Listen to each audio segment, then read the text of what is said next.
Minnesota Governor Tim Walz made his first public appearance as Kamala Harris's running mate, and the Harris campaign certainly may attempt to position him as some type of moderating influence to her far-left radical agenda.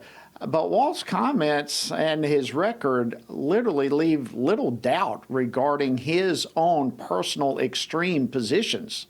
My record is so pro-choice, Nancy Pelosi asked me if I should tone it down. I stand with Planned Parenthood, and we won. How much more clear can you get? You just heard Governor Walz himself with total disregard for the life and the rights of children in the womb. But that's not all. The governor's made it clear that he and not parents should be able to dictate what's best for children in the classroom. Well, joining me now to discuss this is Cristine Trooien. She's the executive director of the Minnesota Parents Alliance. Cristine, welcome to the program. It's an honor to have you. Thanks so much for having me, Jody. I appreciate it. Okay, well, look, while the nation right now, I think as a whole, we've watched declines in schools.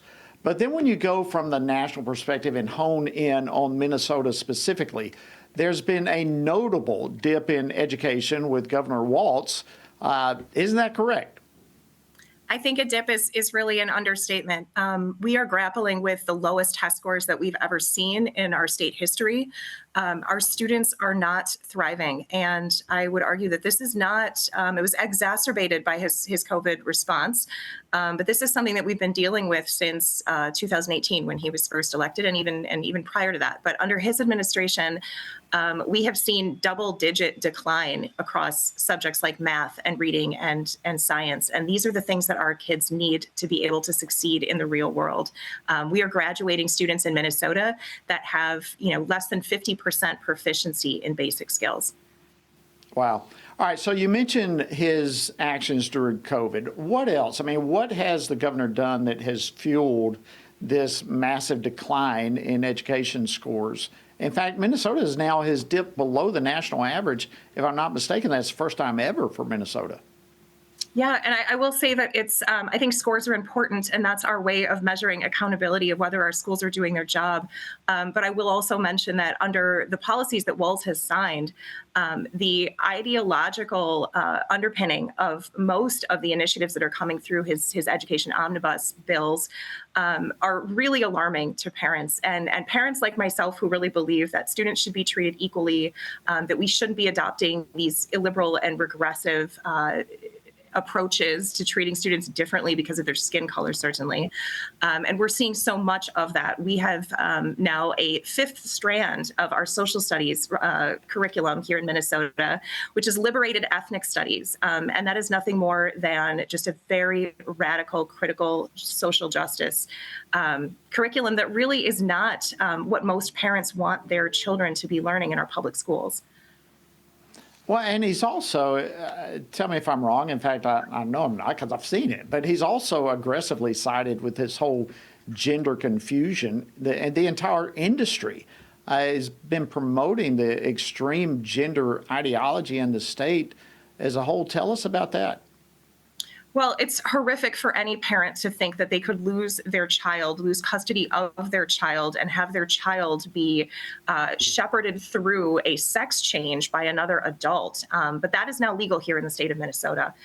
And so I think that is not only trampling on the parental rights of Minnesotans, but really parents nationally.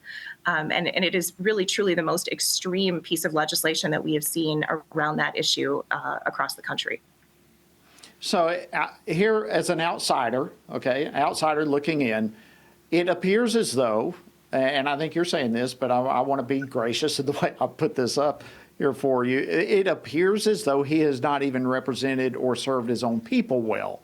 And it appears as though he's made decisions that you're describing that are perhaps serving union bosses or others with an ideology that they want to push, a separate agenda, one that is not shared by parents, one that is shared by, not shared by most of the citizens of the state. Is that correct? I think that sums it up very accurately. And I think that that is why he is the VP pick on this ticket.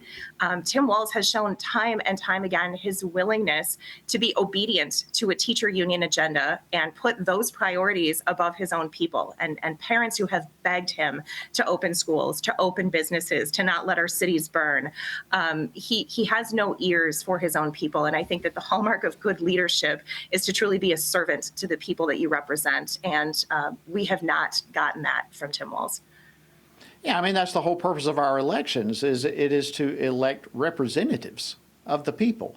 And you're saying that has been gravely missing under the governor's administration. Why do you think that is so?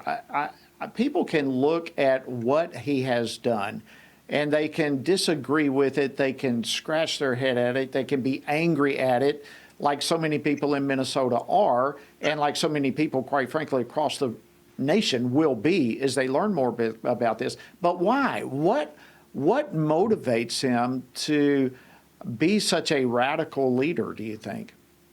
I think that's really at the heart of what a lot of people, I certainly have asked myself this question. And I think as somebody who likes to give people the benefit of the doubt and believe that a lot of people are good in their heart, I want to think that there's something in Tim Walz that thinks that he's doing the right thing, that thinks that this is, an empathetic approach to being inclusive to people. And I have a hard time squaring that with just the pain that we've seen specifically out of the parent community.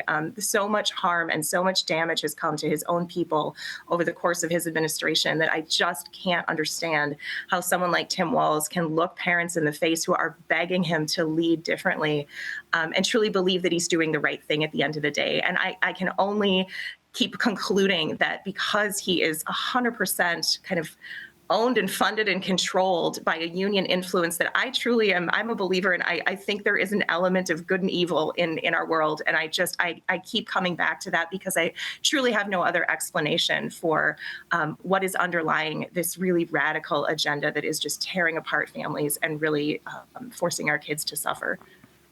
Well, we've got to go. Our time is running out, but it would appear to me, at least, that while school is starting up again, that the grade he would get when it comes to what he's done for children and families would be an F. Yay or nay? Not yay, hooray, but yay, no. True. Yeah, I really hope true. that America can see through that. Cristine Trooien, Executive Director of the Minnesota Parents Alliance, thank you so much for joining us today on Washington Watch.